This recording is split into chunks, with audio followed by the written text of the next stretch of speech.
ಅನಿರುದ್ಧ್, ಏನ್ ಮಾಡ್ತಿದ್ಯಾ? ಏನಿಲ್ಲ ಪುಣ್ಯ.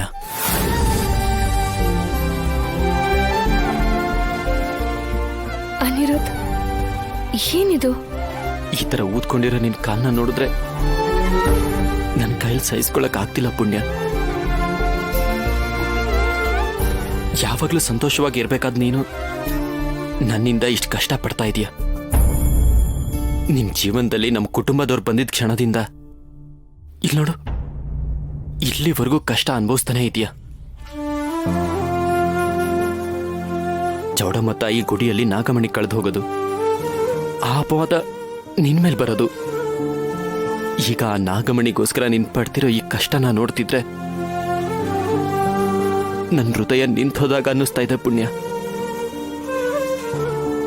ಮಹಾದೇವಿ ಮಗಳಾಗಿ ನೀನು ಊರಲ್ಲಿ ನೀನ್ ಮಹಾರಾಣಿಯಾಗಿ ಬದುಕಬೇಕಾದವಳು. ಆದ್ರೆ ಈ ತರ ಅವಮಾನ ಅಪವಾದಗಳನ್ನ ಅನುಭವಿಸ್ತಾ ಇದೀಯ. ಇದನ್ನೆಲ್ಲ ನೋಡ್ತಿರೋ ನನಗೆ ಇಷ್ಟೊಂದು ಕಷ್ಟ ಆಗ್ತಿರ್ಬೇಕಾದ್ರೆ ಇದನ್ನೆಲ್ಲ ಅನುಭವಿಸ್ತಾ ಇರೋಳು ನೀನು ಎಷ್ಟು ಕಷ್ಟ ಪಡ್ತಿರ್ಬೋದು ಅಂತ ಊಹೆ ಕೂಡ ಮಾಡಕ್ಕಾಗಲ್ಲ.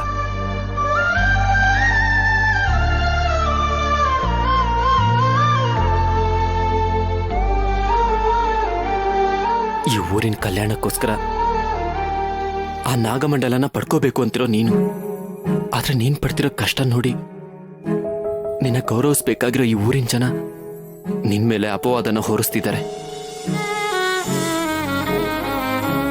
ಆದ್ರೂ ಅವ್ರಿಗೆ ಒಳ್ಳೇದೇ ಆಗ್ಬೇಕು ಅಂತ ಭಾವಿಸ್ತಿರೋ ನೀನು ಎಷ್ಟು ಒಳ್ಳೆ ಹುಡುಗಿ ಪುಣ್ಯ.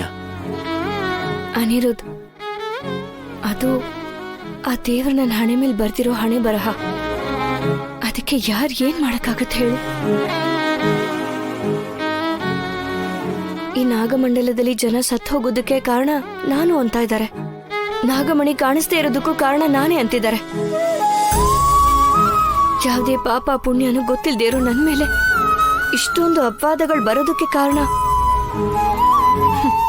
ನನ್ನ ಹಣೆ ಬರ ಚೆನ್ನಾಗಿಲ್ದೇ ಇರೋದೇ ಅಲ್ವಾ? ಅದಕ್ಕೆ ಯಾರು ಏನು ಮಾಡಕ್ಕಾಗಲ್ಲ.